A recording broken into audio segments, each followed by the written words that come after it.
A sindicância e o processo ético profissional, né, eles são muito diferentes.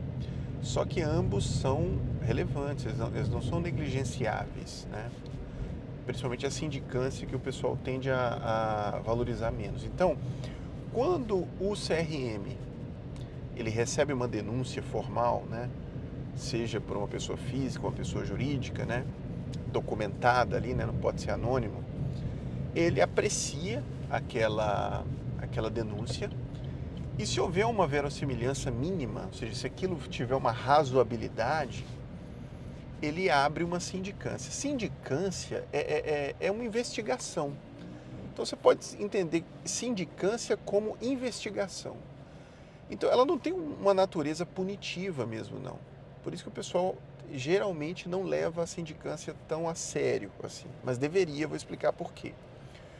Então a sindicância, o médico, ele será notificado da presença da sindicância, né? E ele é chamado para quê? Com que objetivo? Para prestar esclarecimentos acerca daquela denúncia. Se esses esclarecimentos eles resolverem a questão, o CRM pode arquivar a sindicância e acabou. Porém, se houver indícios depois de feita a sindicância, né, pelo sindicante. O sindicante é um médico também lá do Conselho Regional de Medicina que é nomeado para conduzir os trabalhos daquela sindicância, para investigar. Ele funciona como um delegado, assim, ele vai investigar se há indícios ali, vai chamar as pessoas para poder prestar esclarecimentos. Se ao final da sindicância ele entender que há indícios de que uma infração ética foi cometida, o que ele faz? Aquela sindicância vira um processo ético profissional. Né? Eu falei da denúncia, mas o CRM ele também pode abrir uma sindicância ex officio, ou seja, por iniciativa dele próprio, sem que ele precise ser provocado por alguém. Ele também pode fazer isso. Diante de um aparente indício de uma infração ética de algum registrado, né, algum profissional que esteja sob a jurisdição do CRM, ele pode abrir a sindicância sem precisar de denúncia. Né? É isso que a gente chama de ex officio. Então, pronto, a sindicância chegou ao fim. Ela tem dois caminhos. Ou ela é arquivada, se não houver indícios de infração ética, ou ela vira um processo ético profissional. Quando ela vira um processo ético profissional, aí sim, esse procedimento, né, ele tem uma natureza potencialmente punitiva, ou seja, ao final dele, ele pode gerar uma punição, que são de vários tipos, né? Tem um espectro amplo de punições, que varia desde uma advertência, né, até, em casos graves, a cassação do registro profissional daquele profissional, né, daquele indivíduo.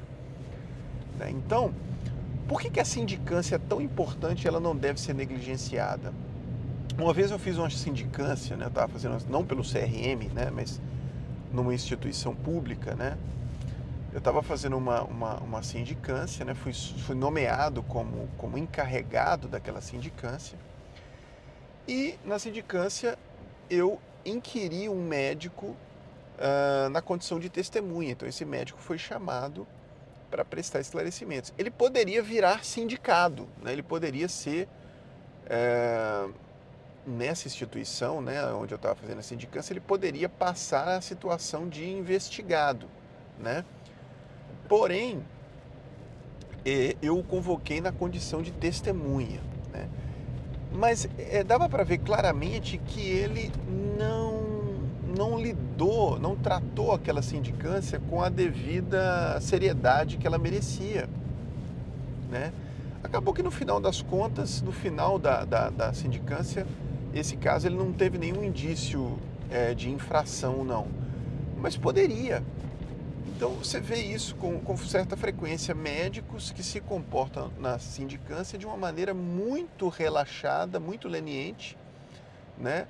E sem aparentemente entenderem que aquilo poderia levar a consequências mais sérias. Então, por exemplo, quando a sindicância é bem esclarecida, agora voltando lá para o âmbito do CRM, né? Não estou falando mais dessa sindicância que eu participei.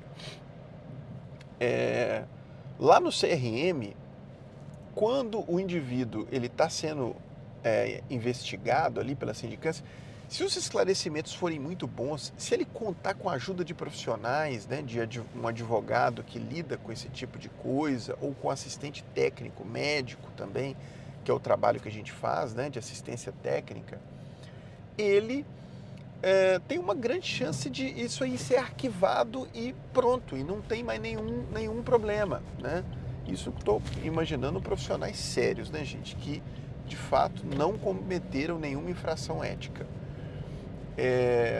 Então, vale muito a pena dedicar-se bem à sindicância para que ela seja arquivada e não vire um procedimento, um processo ético profissional, né?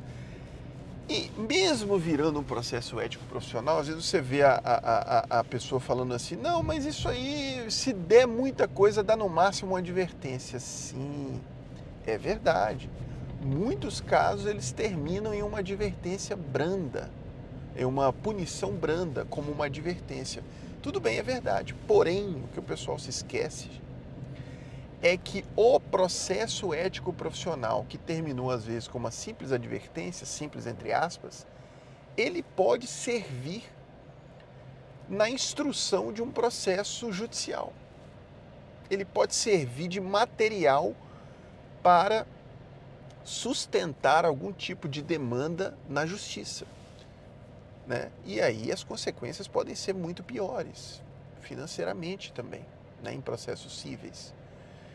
Então, veja, se um processo ético profissional que terminou com a punição daquele profissional, mesmo que tenha sido uma punição branda, se um processo como esse aparece dentro do processo judicial, você concorda que isso prejudica muito aquele profissional?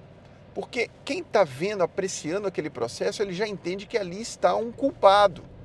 Ali está alguém que foi punido eticamente pelo seu conselho. Ora, se foi punido é porque houve uma infração, entendeu? Então isso pesa muito no processo e nós já vimos casos em que o magistrado, né, o servidor que estava julgando aquele processo, ele formou a convicção dele com base no resultado de um processo ético profissional que tinha terminado com uma advertência. Mas ali ficava claro que houve uma infração. Então, resumindo, sindicância é mais tranquila, é uma primeira fase, processo ético profissional mas todos dois valem muito a pena que sejam levados muito a sério, né? Então é isso aí, pessoal, espero que tenham gostado do vídeo. Se você for um médico que se interessa por essa área ou um profissional, um operador do direito que trabalha com perícia médica, né, direto ou indiretamente envolvido com perícias médicas, se inscreva aí no nosso canal, porque periodicamente nós vamos publicar vídeos como esse daqui. Deixe seu comentário também para enriquecer aí o nosso canal, nós gostamos muito desse tipo de discussão, tá bom? Até um próximo vídeo, se Deus assim o permitir. Grande abraço.